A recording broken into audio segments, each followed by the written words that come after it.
Hello friends, कैसे हैं आप सभी लोग। आई होप आप सब लोग बिल्कुल ठीक होंगे। चलिए शुरू करते हैं आज की करंट अफेयर्स की क्लास। सबसे पहले देख लेते हैं कल का प्रश्न जो हमने आप सभी से पूछा था। प्रश्न था कि आरबीआई के डिप्टी गवर्नर टी रविशंकर का कार्यकाल कितने वर्ष के लिए बढ़ाया गया है। अभी हाल ही में आरबीआई के जो डिप्टी गवर्नर हैं टी रविशंकर, इनका कार्यकाल बढ़ाया गया है। तो कितने साल के लिए बढ़ाया गया है। ऑप्शन था 2 साल, 1 साल, 3 साल या फिर 5 साल। तो ये जो आरबीआई के डिप्टी गवर्नर हैं टी रविशंकर, इनका जो कार्यकाल अभी हाल ही में बढ़ाया गया है वो कितने साल के लिए बढ़ाया गया है। तो ये बढ़ाया गया है 1 साल के लिए। ठीक है, बी ऑप्शन इसका सही हो जाएगा। अब कर लेते हैं कल का, यानी कल के जो प्रश्न थे करंट अफेयर्स के, उनका एक बार फिर से रिवीजन कर लेते हैं। प्रश्न था कि हाल ही में चंद्रमा पर पहला रेलवे सिस्टम फ्लोट बनाने की घोषणा किसने की है। तो वो की है नासा ने। आईपीएल 2024 प्लेऑफ के लिए क्वालिफाई करने वाली दूसरी टीम कौन सी है। तो वो बनी है राजस्थान रॉयल्स। हाल ही में किसे टाटा इलेक्ट्रॉनिक्स का अध्यक्ष नियुक्त किया गया है। तो वो है कौन, एन चंद्रशेखरन। भारत सरकार किस देश की सीमा पर सड़क बनाने के लिए प्रति किलोमीटर 2 करोड़ रुपए का जो है खर्च करेगी। तो वो है चीन। ठीक है, हाल ही में सुरजीत पातर का निधन हुआ है, वो कौन थे। तो वो थे कवि। अरब सागर में सार्क और किरणों से संबंधित अनुसंधान के लिए भारत और किस देश ने समझौता किया है। तो भारत के साथ किसने किया है ओमान ने। हाल ही में आंद्रेई बेलासोव को किस देश का रक्षा मंत्री नियुक्त किया गया है। तो ये है रूस का। अगर रूस का जो है राष्ट्रपति की बात करी जाए कौन है, तो वो है व्लादिमीर पुतिन। हाल ही में किसे इफ्को के निदेशक के रूप में नियुक्त किया गया है। तो वो है विवेक विपिंडदा कोल्हे, जिन्हें इफ्को का निदेशक बनाया गया है। हाल ही में किसने सुपर बेट रैपिड और ब्रिटिश टूर्नामेंट जीता है। तो वो है मैग्नस कार्लसन, जिन्होंने सुपर बेट रैपिड ब्रिटिश टूर्नामेंट जीत लिया है। हाल ही में किसे मैकगिल यूनिवर्सिटी ने सम्मानित किया है। तो वो है डॉक्टर सौम्या स्वामीनाथन, जिन्हें मैकगिल यूनिवर्सिटी ने क्या किया है, सम्मानित किया है। तो ये सारे क्वेश्चन हैं कल के करंट अफेयर्स जो कि हमने एक बार फिर से रिवीजन किया है। कहीं भी किसी भी प्रकार की दिक्कत डाउट हो तो वो आपका क्लियर हो जाए।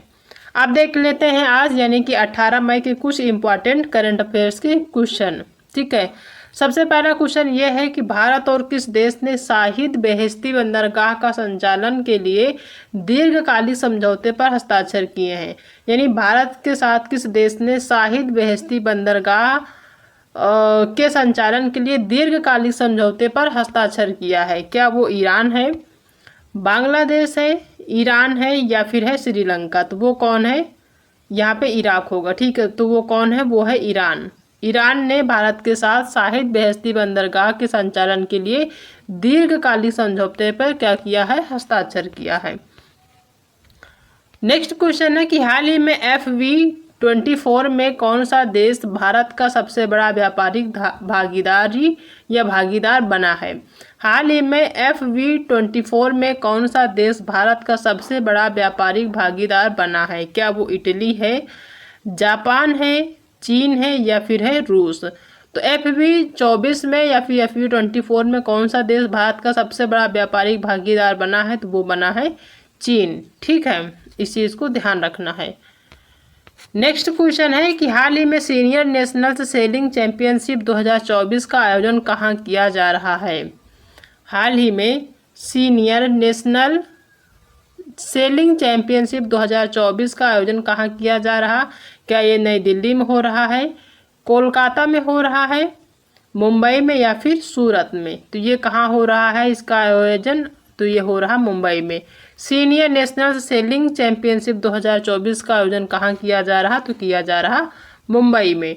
नेक्स्ट जो कि मोस्ट इम्पॉर्टेंट क्वेश्चन है कि हाल ही में गोला फेंक स्पर्धा में राष्ट्रीय रिकॉर्ड बनाने वाली एकमात्र खिलाड़ी कौन बनी है।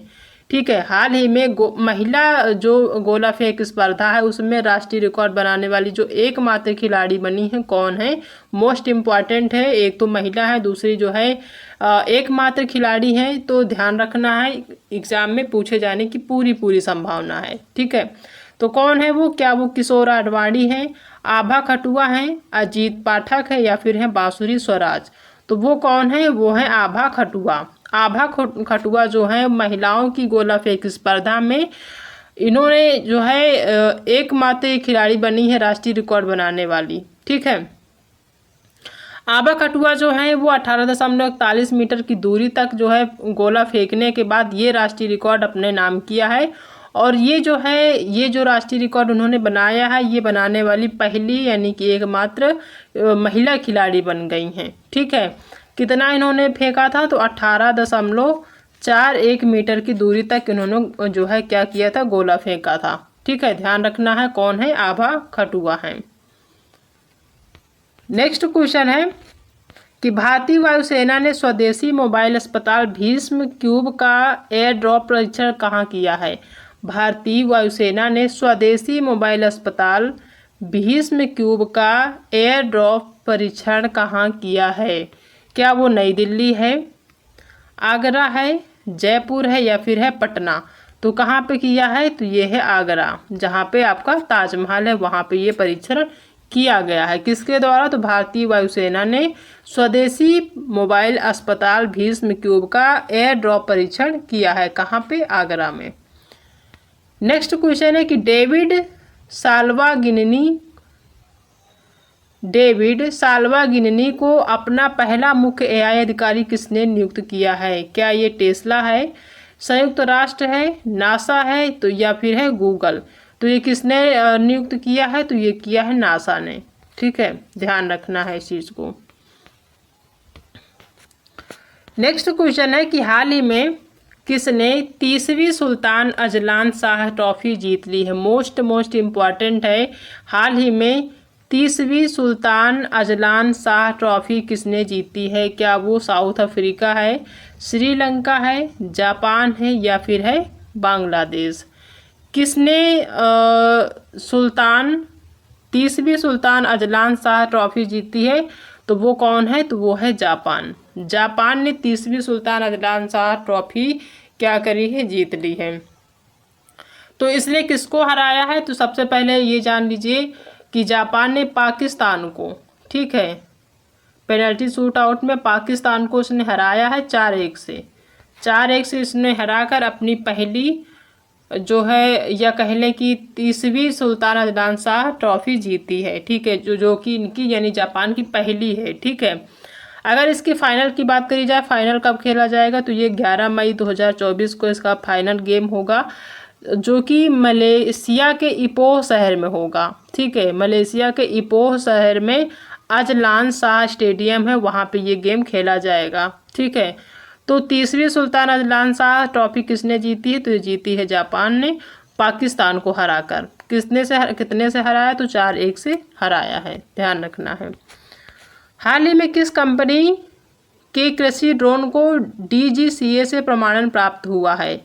हाल ही में किस कंपनी के कृषि ड्रोन को DGCA से प्रमाणन प्राप्त हुआ है। क्या वो AITMC वेंचर्स लिमिटेड है, new space research and technologies है या फिर स्काईलार्क है ड्रोन है या फिर मारुत ड्रोन है। तो ये कौन है, ये है AITMC वेंचर्स लिमिटेड, जिसे DGCA से प्रमाणन प्राप्त हुआ है। नेक्स्ट क्वेश्चन है कि कांस फिल्म फेस्टिवल 2024 में मोस्ट इम्पॉर्टेंट है कि कांस फिल्म फेस्टिवल 2024 में भारतीय मंडप का उद्घाटन किया गया, यह कहाँ पे आयोजन किया जा रहा है। ठीक है, भारतीय फिल्म फेस्टिवल जो कि कितने नंबर का है, ये है 77वें नंबर का, ध्यान रखना है। जो भारतीय कांस फिल्म फेस्टिवल है, जो कांस फिल्म फेस्टिवल है 77वें नंबर का है, जो कि 2024 में भारतीय मंडप का उद्घाटन किया जा रहा है। ये कहाँ किया जा रहा है, ये आपको बताना है। क्या ये फ्रांस में हो रहा है,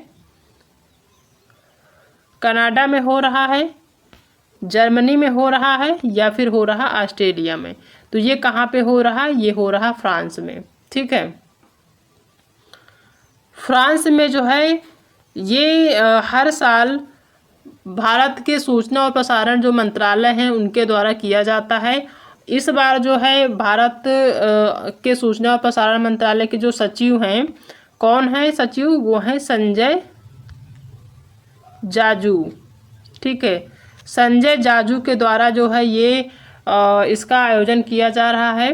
ठीक है, कहाँ पे हो रहा है, तो हो रहा है ये फ्रांस में। ठीक है, किसके द्वारा होता है? तो हर साल ये भारत के सूचना और प्रसारण मंत्रालय के द्वारा इसका उद्घाटन हर साल होता है, भारतीय मंडप का। ठीक है, ये जो फेस्टिवल है या आयोजन है जो कि भारतीय मंडप का उद्घाटन है, कहाँ पे हो रहा? तो ये हो रहा फ्रांस में, ध्यान रखना है।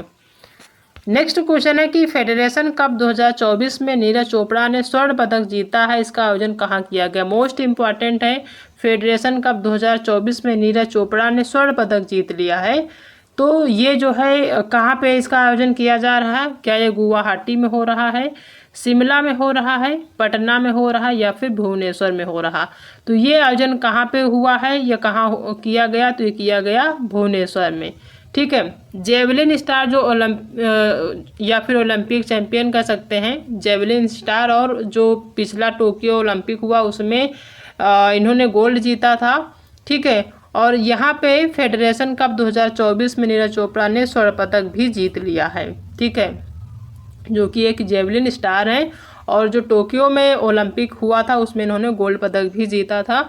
तो मोस्ट इम्पॉर्टेंट है, ये आयोजन कहाँ हुआ? तो ये हुआ भुवनेश्वर में। अब देख लेते हैं एक बार फिर से रिवीजन आज के ही प्रश्नों का। पहला है कि भारत और किस देश ने शाहिद बेहेश्ती बंदरगाह के संचालन के लिए दीर्घकालिक समझौते पर हस्ताक्षर किए हैं? तो वो है कौन? वो है ईरान। हाल ही में FV24 में कौन सा देश भारत का सबसे बड़ा व्यापारिक भागीदार बना है? तो वो बना है चीन। हाल ही में सीनियर नेशनल सेलिंग चैंपियनशिप 2024 का आयोजन कहाँ किया जा रहा? तो ये किया जा रहा मुंबई में। हाल ही में गोला फेंक स्पर्धा में, ठीक है, महिलाओं की गोला फेंक स्पर्धा में राष्ट्रीय रिकॉर्ड बनाने वाली एकमात्र खिलाड़ी कौन बनी है? तो बनी है आभा खटुआ। भारतीय वायुसेना ने स्वदेशी मोबाइल अस्पताल भीष्म क्यूब का एयर ड्रॉप परीक्षण कहाँ किया है? तो किया है आगरा में, जहाँ पर आपका ताजमहल स्थित है। डेविड साल्वागिनी को अपना पहला मुख्य AI अधिकारी किसने नियुक्त किया है? तो किया है नासा ने। नेक्स्ट क्वेश्चन है कि हाल ही में किसने 30वीं सुल्तान अजलान शाह ट्रॉफी जीत ली है? तो वो है जापान, जिसने अपनी 30वीं सुल्तान अजलान शाह ट्रॉफी जीत ली है, जिसका फाइनल 11 मई को मलेशिया के इपो शहर में होगा। और कौन सा स्टेडियम है? तो वो है अजलान शाह स्टेडियम, वहाँ पे ये गेम खेला जाएगा। हाल ही में किस कंपनी के कृषि ड्रोन के DGCA से प्रमाणन प्राप्त हुआ है? तो वो है AITMC ventures limited. Cannes film festival 2024 में भारतीय मंडप का उद्घाटन किया गया, यह कहाँ आयोजित किया जा रहा है? तो ये किया जा रहा कहाँ पे? फ्रांस में। ये आयोजन किसके द्वारा किया जाता है? तो हर साल भारत के सूचना और प्रसारण मंत्रालय के द्वारा ये आयोजन किया जाता है। नेक्स्ट क्वेश्चन है कि फेडरेशन कप 2024 में नीरज चोपड़ा ने स्वर्ण पदक जीता है, जिसका आयोजन कहाँ किया गया? तो ये किया गया कहाँ पे? भुवनेश्वर में। जो ये नीरज चोपड़ा है ये ओलंपिक में भी गोल्ड मेडलिस्ट हैं, यानी कि जो टोक्यो में ओलंपिक हुआ तो उसमें इन्होंने गोल्ड मेडल जीता है। ठीक है, और फेडरेशन कप 2024 में भी इन्होंने स्वर्ण पदक जीता है, जिसका आयोजन कहाँ किया गया था? तो किया गया था भुवनेश्वर में। इस चीज़ को ध्यान रखना है, इम्पॉर्टेंट है, आपके एग्जाम में आ सकता है। अब बारी है आज के होमवर्क प्रश्न की, जो हम आप सभी से पर डे पूछते हैं। आज का प्रश्न है कि पद्म श्री सुरजीत पातर, जिनका हाल ही में निधन हो गया है, किस भाषा के प्रख्यात कवि थे? अभी हाल ही में सुरजीत पातर का निधन हुआ, जो कि पद्म श्री उनको अवार्ड मिल चुका है। ठीक है, वो किस भाषा के प्रख्यात कवि थे ये बताना है। क्या वो उर्दू भाषा के कवि थे, अंग्रेजी के थे, कन्नड़ के थे या फिर पंजाबी के थे? इन 4 ऑप्शन में से कोई एक ऑप्शन सही है। आपको सही जो है आंसर आपको कमेंट में बताना है, जो भी सही आंसर है। ठीक है, तो ये टोटल आज के क्वेश्चन है जो कि हमने आज की क्लास में डिस्कस किए हैं। आई होप कि आप सभी को आज की ये जो क्लास है वो पसंद आई होगी। लगभग जितने भी करंट अफेयर्स हमने आज डिस्कस किए हैं आपको याद हो गया होगा। नहीं भी याद है तो टेंशन बिल्कुल नहीं लेने की ज़रूरत है। कल की क्लास में एक बार फिर से रिविज़न करेंगे, जो चीज़ें क्लियर नहीं है वो आपकी क्लियर हो जाएगी। ठीक है, तो आज की क्लास में इतना ही। बाकी अगर आप चैनल पर नए हैं तो चैनल को सब्सक्राइब कर लीजिएगा, अपने दोस्तों में शेयर कर दीजिएगा जिनका आने वाले टाइम में एग्ज़ाम है। आज की क्लास में इतना ही, बाकी मिलते हैं नेक्स्ट क्लास में एक नए टॉपिक के साथ। तब तक अपना ध्यान रखिएगा।